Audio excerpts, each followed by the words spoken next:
I'd like to continue the discussion of faith in challenging times and how we deal with impasses and how we deal with frustrations, particularly when we're dealing with issues such as white supremacy and racism and issues that seem to be intractable and issues that seem to have been with us forever and we can wonder, well, where are we going with this? What's happening with it? Uh, we talked about W.E. Du Bois' comment and how we talked about the idea that, it becomes an assumption that whiteness is from God as the divinely uh, given correct way and right way and supreme way for uh, our society to be ordered, and that it is better than brownness, it is better than tanness, it's better than everything. It's, white is supreme, that type of idea. And that can lead to dominance and entitlement, that type of thing. So, what are some of the consequences of this concept, which, as we said, is very subconscious? It's not that people go around saying, I'm supreme, I'm white, I'm wonderful. It's just something that gets into the culture, something that becomes an assumption, something that becomes almost intuitive and difficult even for us to recognize that we're part of it. So some of the consequences are that non-white lives are expendable. Non-white lives are not as significant or as important as white lives. Uh, and the goods and the lands and the material wealth of non-white people exist for the benefit of white people and can be seized by any means they deem fit. So, for example, when the white settlers from Europe came to America, what was the concept? What were they thinking? What were they dealing with? They were dealing with, well, these are lands, we can take these lands. It's fine if we do that. There's no problem with it. Black people, they can become property because we're white, they're black, we're superior. These are things that just seem to evolve and happen, and we thought, and people don't give it a second thought. This is the way it is. This is the way it's supposed to be. We're supposed to be the dominant race. Um, so the lives of the fellow whites are expendable if they interfere or infringe on the right to own, control, and benefit from the goods of the non-white world. So if I'm taking these goods, if I'm taking these lands away from people who are not white, and God forbid somebody who's white interferes with that or says something against it, I mean, that's terrible. And so they're expendable too, because they're getting in the way of what should be, of what is the divinely ordered way that society should be. Now, what is the key in all of that? The key is really an interior disease of malformed consciousness. It enables us not to care for those who don't look like us. We withhold our sympathy and our concern. Well, they're different color of skin. eh, They're not as important as someone who has the same skin color as I do, who's white. I mean, we're superior, we're dominant, so they're on their own. Too bad about them, forget about them, that type of thing. And so our consciousness becomes formed in a different way. We think differently. And, a lot of it is we're not even certainly aware of it, right? I mean, it's just something that is part of how we've grown up. It's part of our culture. It's what we accept. Well, they're different. They should be with their own. We should be with our own. Our own are better than their own. That type of thing. And we don't want to live with them. They don't want to live with us. It's that type of thinking. And we get into it, unconsciously. It's not like we're bad people, or we're mean, or we're unkind. It's just that it just happens that this becomes part of our worldview. And so we arrive at the impasse. And the impasse really tends to imprison us.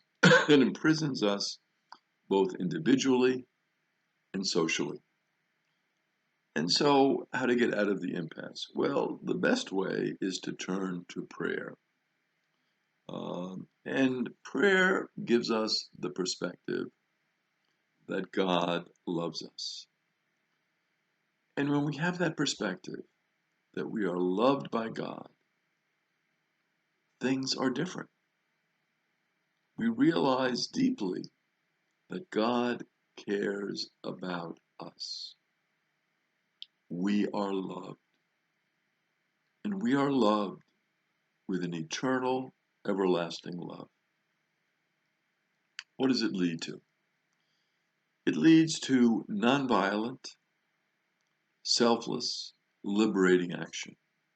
Why nonviolent? Because we're loved by God, and God encourages us to be forgiving, to be loving and kind towards others, to take the nonviolent path, not to be angry with others. Certainly, we get upset at certain actions of people, that's one thing, but we don't have this overarching anger for the other. We're motivated genuinely by love because we're loved. When we're loved, we're free to love others.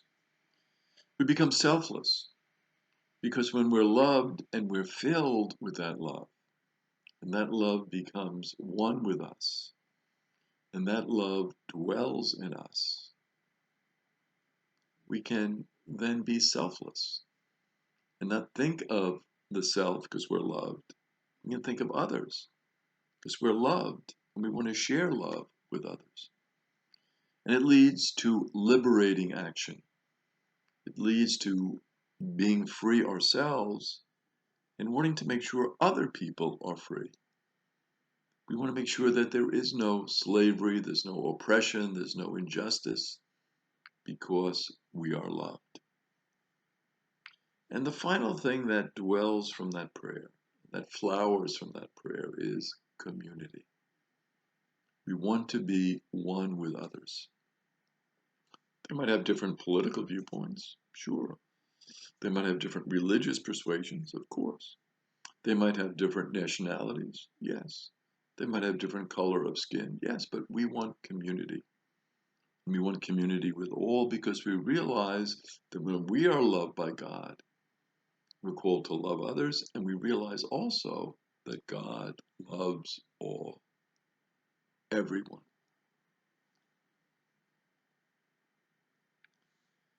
To see how to be and to act on behalf of God in the world.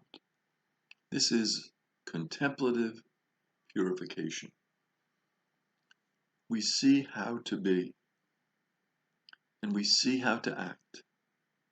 And we want to be and act on behalf of God in the world because God dwells in us. His love dwells in us. So we want to bring that love to other people. We want to share it. We want to give it to others because we are loved. And this happens how? Through prayer. As we contemplate, become aware of God, become aware of God's presence in all, there is a purification that happens within the individual person. All of those desires for revenge and hatred, eventually they become purified. They leave us, right? Why? Because we feel that presence of God, that love of God within. So this purification leads us to a deeper union with God and with others.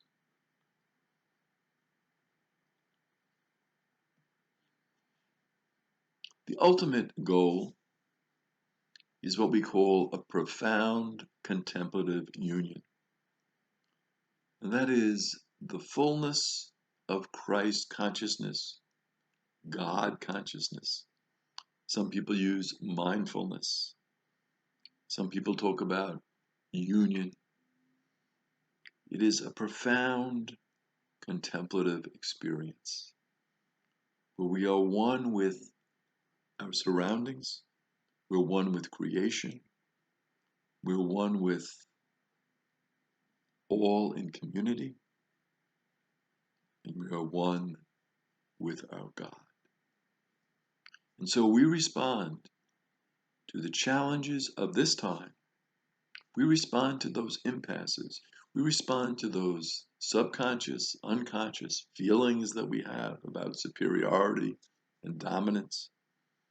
We respond through prayer, and that prayer leads us to union with God, and to union with one another.